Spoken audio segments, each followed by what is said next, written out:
Hi అండి. నమస్తే. Welcome back to our channel STR gallery. ఈరోజు వీడియోలో ఇంట్లో ఉన్న వాటితోనే చాలా సింపుల్‌గా ఎ ఆలు టిక్కీ బర్గర్ ఎలా ప్రిపేర్ చేసుకోవాలో చూపించబోతున్నాను.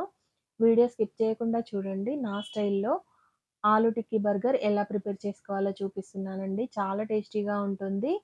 ఈ ఆలు టిక్కీ బర్గర్ అనేది మరి ఎలా ప్రిపేర్ చేసుకోవాలో చూద్దామా? ముందుగా హాఫ్ కేజీ ఆలునైతే ఇలా ఉడికించి పక్కన పెట్టుకున్నాను. అలాగే పచ్చి బఠానీ కూడా. ఇవన్నీ ఇంగ్రీడియెంట్స్ కావాల్సినవన్నీ పక్కన పెట్టుకున్నాక స్టవ్ ఆన్ చేసి పాన్ పెట్టుకొని, అందులో 2 టేబుల్ స్పూన్ల వరకి ఆయిల్ వేసుకున్నాను. ఆయిల్ హీట్ అయ్యాక ఇందులో సన్నగా తరిగిన వెల్లుల్లి, అలాగే సన్నగా తరిగిన అల్లం ముక్కల్ని వేసుకొని, ఇలా ఒక 20 సెకండ్స్ పాటు అలా తిప్పుకున్నాక ఇందులో 4 సన్నగా తరిగిన పచ్చిమిర్చిని ఇందులో యాడ్ చేసుకోవాలి. అలాగే 2 సన్నగా తరిగిన ఉల్లిపాయల్ని కూడా యాడ్ చేసి, ఒక నిమిషం పాటు గోలనివ్వాలండి. ఇలా ఒక నిమిషం పాటు వేయించుకున్నాక, ఇందులో మనం ముందుగా పచ్చి బఠానీ ఉడికించి పెట్టుకున్నాం కదండీ! ఆ పచ్చి బఠానీని ఇందులో యాడ్ చేసుకోవాలి. ఇలా ఒకసారి బాగా కలుపుకున్నాక, ఆలు మ్యాషర్ ఉంటుంది కదా! దాంతో కొంచెం కచ్చా పచ్చాగా వీటినైతే మ్యాష్ చేసుకోవాలి. ఇది ఆలు మ్యాషర్ అండి. దీంతో మనం ఇంట్లో పప్పు గుత్తి ఉంటుంది కదా! దాంతో కూడా చేసుకోవచ్చు లేని వాళ్ళు. ఇలా కచ్చా పచ్చాగా చేసుకున్నాక, ఒకసారి బాగా కలుపుకొని ఇందులో మనం ముందుగా ఆలు ఉడికించి పెట్టుకున్నాం కదా! నేను దాన్ని తురిమి పెట్టానండి. ఒకవేళ మ్యాష్ కూడా చేసుకోవచ్చు వీలైతే. ఇలా తురిమి పెట్టడం వల్ల మనకెక్కడ గడ్డలు లేకుండా మంచిగా వస్తుందండి. మనకి గడ్డల్లాగా ఉంటే అది వేయించుకున్నప్పుడు విడిపోయే ఛాన్స్ ఉంటుంది. అందుకోసమని ఇలా తురిమి పెట్టాను. ఇప్పుడు ఇందులో 1 టీ స్పూన్ వరకి పసుపు వేసుకోవాలి. అలాగే హాఫ్ టీ స్పూన్ వరకి గరం మసాలా వేసుకోవాలి. తర్వాత 1 టీ స్పూన్ వరకి ధనియాల పౌడర్, రుచికి సరిపడా ఉప్పు, ఒక 1 స్పూన్ వరకి కారం వేసుకోవాలండి. ఇవన్నీ వేసి ఒక 3 నిమిషాలు లేదా 4 నిమిషాల పాటు దీన్ని లో ఫ్లేమ్‌లో పెట్టుకొని కలుపుకోవాలండి. ఈ ఆలు మిక్చర్‌ని మొత్తం. ఇప్పుడు ఇలా కలుపుకొని స్టవ్ ఆఫ్ చేసుకోవాలండి. 3 మినిట్స్ తర్వాత దీనిని కంప్లీట్‌గా చల్లారనివ్వాలి. ఇప్పుడు మనం మైదా స్లర్రీ ఎలా తయారు చేసుకోవాలో చూద్దాము. ముందుగా 2 కప్పుల మైదా తీసుకున్నాను. ఇలా మైదా తీసుకొని ఇందులో హాఫ్ టీ స్పూన్ వరకి ఉప్పు వేసుకోవాలి. తగినన్ని వాటర్ వేసి కొంచెం ఉండలు లేకుండా మంచిగా కలుపుకోవాలండి దీనిని. ఇలా కలిపి పక్కన పెట్టుకోవాలి. ఎలాంటి ఉండలు లేకుండా కొంచెం థిక్‌గానే కలుపుకోవాలండి. అప్పుడే మనకి ఆలు టిక్కీకి మంచిగా పడుతుంది.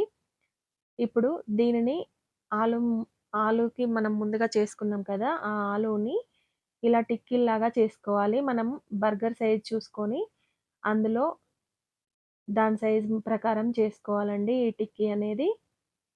ఇలా చేసి పెట్టుకోవాలండి. కొంచెం మందంగానే ఉండాలి. బాగా పలుచగా ఉంటే అంత బాగోదు. చూసారా? వీడియోలో చూపిస్తున్నట్లు ఇలా చేసుకోవాలి ఆలు టిక్కీ అనేది. ఇప్పుడు దీనిని మనం ముందుగా మైదా స్లర్రీ చేసుకున్నాం కదా! అందులో డిప్ చేసుకోవాలి 2 వైపులా కూడా. ఇలా మంచిగా డిప్ చేసుకొని దీనిని బ్రెడ్ క్రమ్స్ ఉంటాయి కదా! ఆ బ్రెడ్ క్రమ్స్‌లో మంచిగా వేసి అటు ఇటు మంచిగా బ్రెడ్ క్రమ్స్ పట్టేలాగా 2 వైపులా కూడా ఇలా ప్రెస్ చేసుకోవాలి. ఇలా అన్నీ కూడా ప్రిపేర్ చేసుకోవాలండి. ఇలా టిక్కీలన్నీ కూడా. ఒకవేళ మీకు ఆలు మిక్చర్ ఉంది కదండీ! అది ఒకవేళ లూజ్ అయింది అనుకుంటే, అందులో మనము తడటుకులు కూడా వేసుకోవచ్చు. బైండింగ్‌కి మంచిగా ఉపయోగపడుతుంది. అటుకులనేవి నేనైతే వేయలేదు. మనం ఇలా కూడా చేసుకోవచ్చండి. ఆలు టిక్కీ బర్గర్ ఇంట్లోనే మనము హెల్తీగా చేసుకోవచ్చు. ఇప్పుడు ఇవన్నీ చేసి పెట్టుకున్నాను కదా! డీప్ ఫ్రిడ్జ్‌లో ఒక 20 మినిట్స్ పాటు స్టోర్ చేసి పెట్టుకున్నాక వీటిని ఆయిల్‌లో డీప్ ఫ్రై చేసుకోవాలి. చూస్తున్నారు కదా వీడియోలో. కొంచెం మీడియం ఫ్లేమ్‌లో పెట్టి మాత్రమే చేసుకోవాలండి. హై ఫ్లేమ్‌లో పెడితే అది విడిపోయే ఛాన్స్ ఉంటుంది. పైగా వేగదు. చూస్తున్నారు కదా! చాలా జాగ్రత్తగా వేయించుకోవాలి. 2 వైపులా కూడా మంచిగా వేయించుకోవాలి. ఒకవేళ మీకు డీప్ ఫ్రై ఇష్టం లేకపోతే వీటిని షాలో ఫ్రై కూడా చేసుకోవచ్చు. ఇవన్నీ వేయించి పక్కన పెట్టుకోవాలండి. ఇప్పుడు బర్గర్ బన్‌ని చూద్దాము.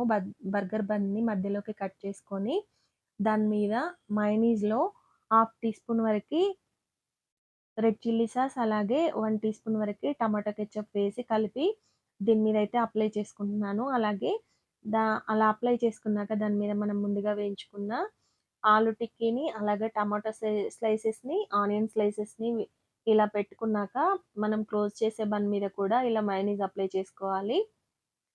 మీ ఇంట్లో ఏది అవైలబుల్ ఉంటే అది పెట్టుకోవచ్చండి. ఒకవేళ టమాటా కెచప్ గానీ, చిల్లీ సాస్ కానీ, ఈ మయోనీస్ కానీ దీని మీద పెట్టుకొని లెటస్ కూడా పెట్టుకోవచ్చు. అలాగే చీజ్ స్లైస్ కూడా పైన యాడ్ చేసుకోవచ్చు మనము.